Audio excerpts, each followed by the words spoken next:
नियंत्रण कायदा अस्तित्वात आणला। आम्ही पुणे शहरातले अनेक पालक, अनेक शाळांचे प्रतिनिधी त्या आंदोलनात सहभागी झाले, रस्त्यावर उतरले, शासनावर दबाव आणला आणि तो शुल्क नियंत्रण कायदा अस्तित्वात आला। राष्ट्रपतींची सही केल्यानंतर त्याचं कायद्यात रूपांतर झालं आणि तो अस्तित्वात आला।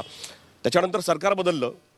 सरकार बदलल्यानंतर जी लोक आता सत्तेत आली ती लोक तत्कालीन सरकारच्या अगेन्स्ट इतके हाऊसमध्ये मोठमोठ्याने बोलत होते, पण आता हीच लोक ज्यावेळेस विरोधात बोलणारे लोक आता सत्तेत आले, पण आता ते काहीच करत नाहीयेत। दुर्दैवाची गोष्ट, जी काही कमिटी अपॉइंट केली होती 23 आमदारांची कमिटी, त्या कमिटीमध्ये जे आमदार होते तेच आता या राज्याचे शिक्षण मंत्री आहेत।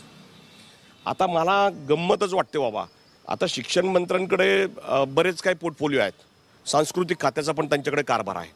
तर मला कळत नाही, शिक्षण मंत्र्याचं शिक्षण खात्याकडे जरा ते शिक्षण खात्याला वेळ कमी देतात आणि सांस्कृतिक खात्याला जरा जास्त वेळ देतात। तर मला हे कळत नाही, उगाच व्यासपीठावरून फुले आंबेडकरांचा महाराष्ट्र, पुरोगामी महाराष्ट्र म्हणायचं आणि महाराष्ट्रातल्या प्रत्येक मराठी माणसाला शिक्षणाचा हक्क मिळाला पाहिजे आणि डॉक्टर बाबासाहेब आंबेडकरांच्या संविधानाच्या गप्पा मारायच्या। संविधानाने आम्हाला तो हक्क दिलेला आहे, ठीक आहे, अहो, पण ते हक्काची अंमलबजावणी करणार कोण? कोण करणार? आत्ता जर लोकमान्य टिळक असते तर या सरकारला म्हटले असते, अरे तुमचं डोकं ठिकाणावर आहे का? आणि खरोखर या सरकारचं डोकं ठिकाणावर नाहीये। मी काय म्हणतो, मागच्या वेळेस तुम्ही जेवढे बोंबलत होता सदनाच्या आतमध्ये, हाऊसच्या आत आणि हाऊसच्या बाहेर, कायदा करा कायदा करा, कायदा झाला, आता तुम्ही सत्तेत आल्यानंतर त्या कायद्याची अंमलबजावणी का करत नाहीत?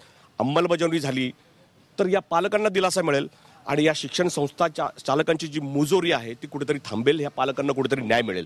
आता पिंपरीमध्ये जो प्रकार झाला, हा प्रकार म्हणजे हा दादागिरीचा, गुंडगिरीचा आहे। तो कुठला पुणे शहरातला बांधकाम व्यावसायिक, एवढा माच, एवढा मुजोरीपणा आणि त्याची बोलायची पद्धत काय, चॅनल समोर काय बोलतो, एकेका पालकाला बघून घेईल, अरे म्हणजे तू या देशात राहतो का, पाकिस्तानात राहतो, कुठे राहतो, अफगाणिस्तानात राहतो? एक बोलायची, भारत हा लोकशाही प्रधान देश आहे। या लोकशाही प्रधान देशामध्ये प्रत्येक माणसाला आपला हक्क मागण्याचा अधिकार आहे, प्रत्येक माणसाला आपलं जे म्हणणं आहे ते मांडण्याचा अधिकार आहे।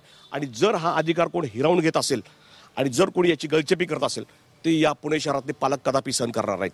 आणि हे पुणे शहरातले पालक या अन्यायकारक, ज्या पालकांवर अन्याय करणाऱ्या, मुजोरी करणाऱ्या संस्था चालकाच्या विरोध शेवटपर्यंत लढत राहणार, मग ते कोणी असो। आणि हे सत्तेचं आम्हाला कोणी सांगू नये, सत्तेबद्दल, सत्ता येत असते जात असते। आता तुम्ही सत्तेत आहात, उद्या तुम्ही सत्तेत नसाल, पण सत्तेचा माज तुम्हाला असता कामा नये। तुम्ही जनतेची कामं करा, प्रामाणिकपणे कामं करा, लोक तुम्हाला दाद देतील, लोक तुमच्या पाठीशी उभे राहतील। पण जर तुम्ही सत्तेत राहून जर माज करत असाल, मस्ती करत असाल आणि या जनतेला, या पालकांना घोडा लावायचा प्रयत्न असेल, तर हे पालक पुढच्या निवडणुकीच्या वेळेस तुम्हाला घोड्या लावल्याशिवाय राहणार नाहीत। मंडळी, चाललंय काय म्हणजे गंमत अशी आहे की पालकांची अवस्था बेकारारखी करून टाकली आहे। एक जमीन घ्या, 2-3 एकर, मस्त शाळा बांधा, त्याला एक ब्रँड तयार करा, मग त्या ब्रँडचा रेट ठरतो। KGच्या ॲडमिशनचं इतकं, अप्पर KGच्या ॲडमिशनचं इतकं, पहिलीचं इतकं, दुसरीचं इतकं, म्हणजे जशी कुठल्या गल्लीत गेल्यावर एखाद्या बाईचा रेट ठरतो तसं शाळेचं झालं आहे। प्रत्येक वर्गाचा रेट ठरलेला आहे।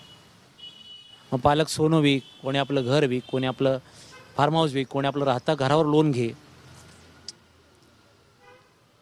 कारण त्यांना शिकवायचं असतं आपल्या मुलामुलीला, दुसरं करणार काय?